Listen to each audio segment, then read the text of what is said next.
Hello dear friends, I'm Asmita. Today we are again continuing with our My Favorite Game series. In this video, I want to show you one of my favorite advanced gambit game played between Joseph Henry Blackburn versus Alexander Stenkiller. So Blackburn was white and Stenkiller was black. So the game was played in England in 1962. And Blackburn was one of the most strongest player in those days. In those days, Murphy was the strongest player. After Murphy, he was in the list.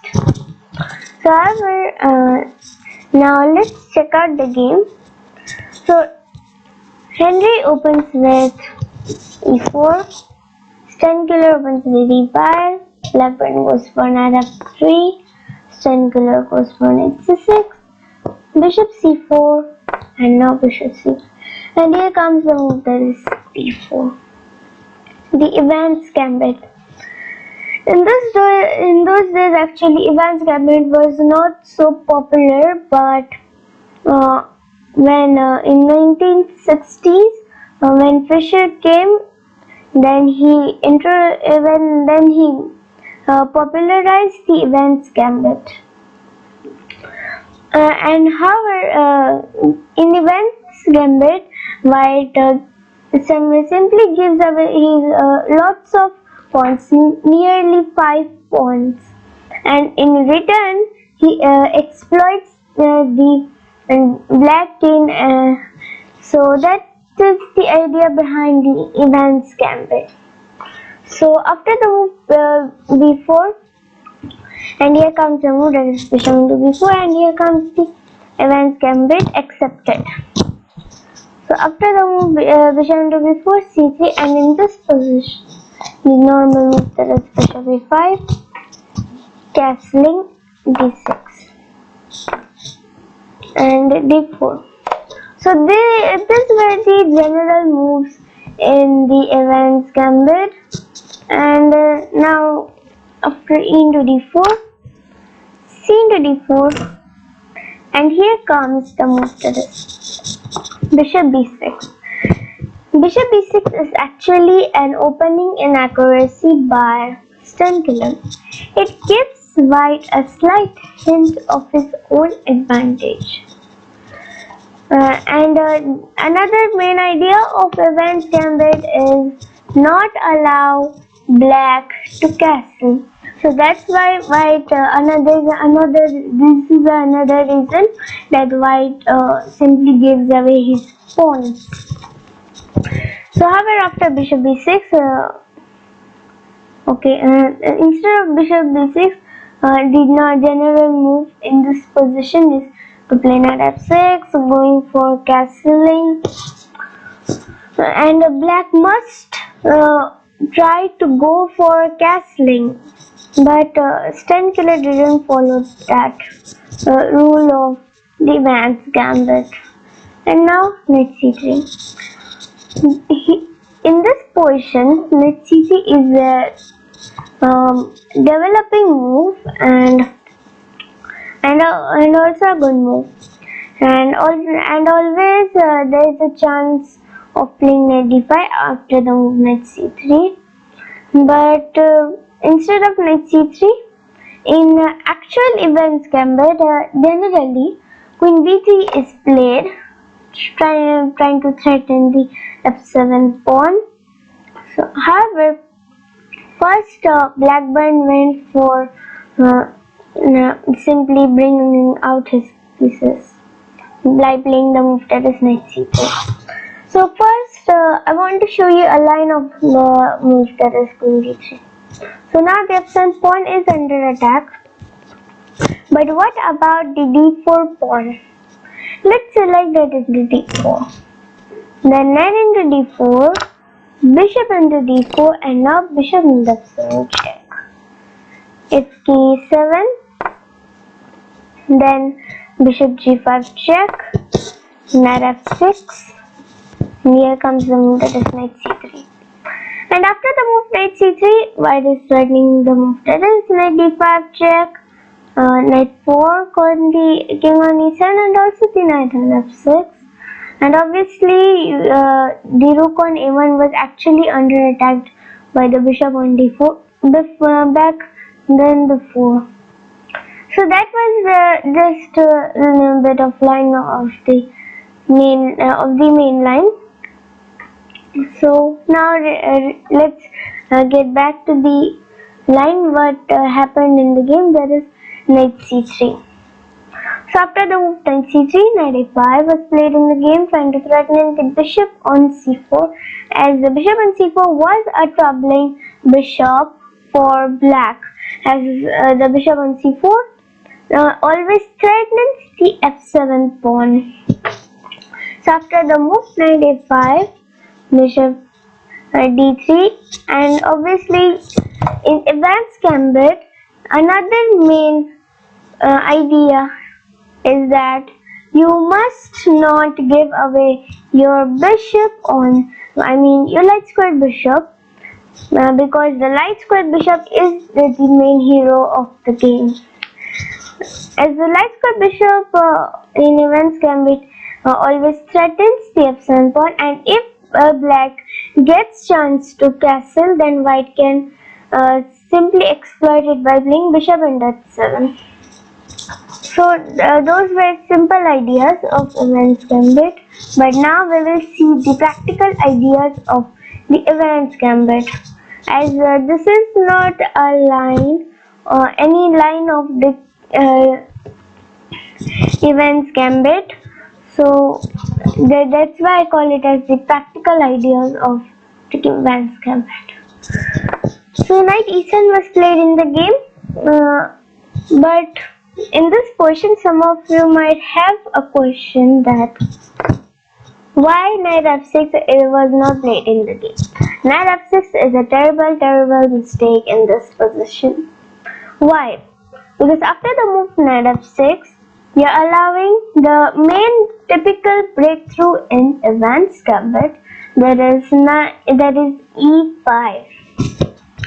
Then after the move e5, bishop g5 is one of the threats that white can play, winning the knight on f6, and also the pawn on e5 is threatening the knight on f6. So that's why knight f6 is not a good move for black. So knight e7 is the best move, and still the move e5 is recognized by Blackburn. But however, instead of e5, d5 was also a possible move, because the move d5 it doesn't allow black either the move, that is knight h6, bringing the knight on a5 into e5, or else the knight on e7 to go on a better place, that is knight c6, and then threatening knight d4 and also knight e5. The same idea. So, however, e5 in those days tactical play was more suitable for in those days grandmasters, and positional play was not so much popularized in the 17th century, and in the starting of the 19th century, then the positional play was increased. However, after e5, now let's get back to the game. D into e5 was played in the game, and now d into e5. And here is a trap set by Blackburn. Immediately castling is a possible move, but giving again white a slight advantage. And now don't immediately opt for the move, that is bishop into h7 check, because it is a blunder, because the queen on d8 is now defended by the rook on f8. So you can keep the bishop on h7 as a threat, but not immediately. So however, instead of castling, bishop g4 was played in the game, trying to pin the f3 knight, causing f3 knight is also troubling one because just a minute. Instead of bishop g4, as I said, the move that is castling. A troubling move comes that is, for black, that is knight g5, threatening the h7 pawn. So that's why in this position, Stan Color went for bishop g4, trying to pin the f3 knight, and now bishop g5. And even in this position, after the move bishop g5, Blackburn goes for a counter pin on the knight on e7. So knight is c6. So as I said before, one of the ideas behind d5, here behind the move that is d5, not allowing knight c6 or knight c6 was a better choice for white, but however e5 was also possible.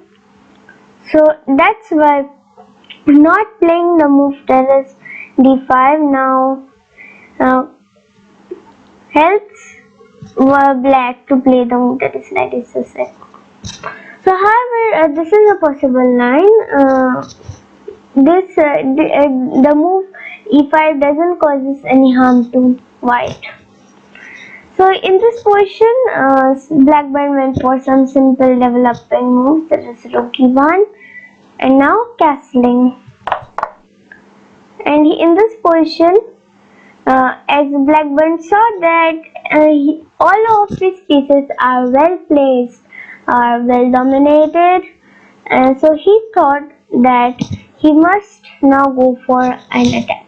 And obviously it is a time to go on an attack.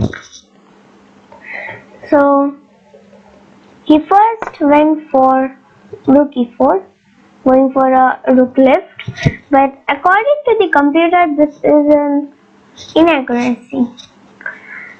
So, and in this position, Stan Color played the best move, that is bishop f5, an obvious one, because now the bishop on f5 is putting a skewer on the rook on e4 and also the bishop on d3. So in those days, according to the grandmasters, bishop f5 was a bad move, but nowadays according to everybody, bishop f5 is the best move. So however, in this position, Blackburn went for a very accurate positional sacrifice. In those days it was very unbelievable, but a positional sacrifice by Blackburn. So I would like to request you find the positional sacrifice in this position by Blackburn, as you must first calculate the value of the pieces, then only you can find the which piece you have to sacrifice. So congratulations to those who got the move, that is queen e2 or queen d2 or else queen c2. Both of these moves are kind of are like triplets, because these three moves have the same idea.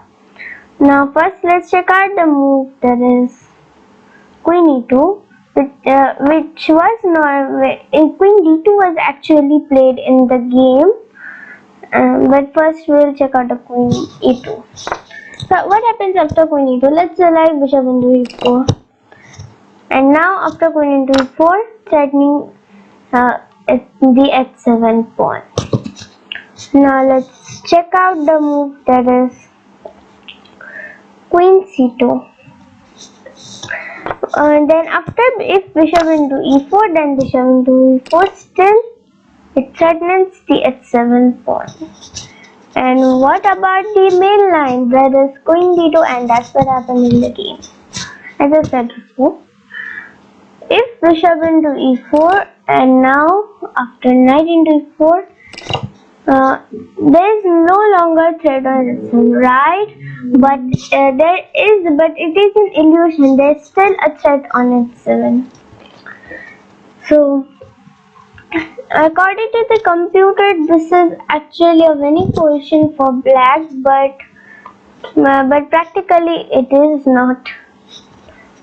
But the common plan in these three moves, that is queen e2, queen d2 and queen c2, is that just all about the h7 pawn, because now the black king is castled, so white is continuously targeting the h7 pawn, the h7 pawn, the h7 pawn. And if the king wasn't the castle, then white would simply put again pressure on the f7 pawn, f7 pawn, f7 pawn. So, however, queen d2, we will check out. Let's check out the main line. What's happened in the game? So after bishop into e4, obviously you cannot play the move bishop into e4. You are trading off the queens. You cannot trade off the queens. So knight into e4, and after a terrible mistake by black, that is knight d4, here comes a just so beautiful move that it's an unbelievable one in this position. So I have no word to say for this brilliant move by blackbird. This sacrifice made by blackbird is simply he's trying to make his opponent nervous, as he knew that his opponent had a slight advantage. So in this position, I would like to request to find the excellent move which made his opponent nervous. An excellent sacrifice. So congratulations to those who caught the move, that is knight f6 check. A brilliant one. Knight f6 check. The knight on f6 is giving up himself in front of the g7 pawn. Sounds so strange, right? But g into f6, and that's what happened in the game. Now bishop into f6, threatening the move, that is queen h6, mate on g7, and also queen g5, threatening mate on g7. So after bishop into f6, knight into f3 check. Obviously g into f3, and after the move queen d4, in this position, black resigned immediately after seeing the move, that is rook f1. Why so? So after the move rook f1, black is actually hopeless because of the threats on queen g5 check and also queen h6 check. So let's say black plays the move, that is knight g6, queen h6, and now it's mate in 3. So that's why knight g6 is not such a good move. Any other move for black? There's nothing such as he's forced to give away his king by playing queen into d2 and then queen into d3. And in this position, blackburn has a winning position. So, and he's also a queen up. So that's why Stengler resigned the game. So thank you. That's all for this video, and I hope so you liked this game and also learned a lot about the Evans Gambit. Thank you, and also don't forget to click the subscribe button and the bell icon below the video. Thank you and have a nice day.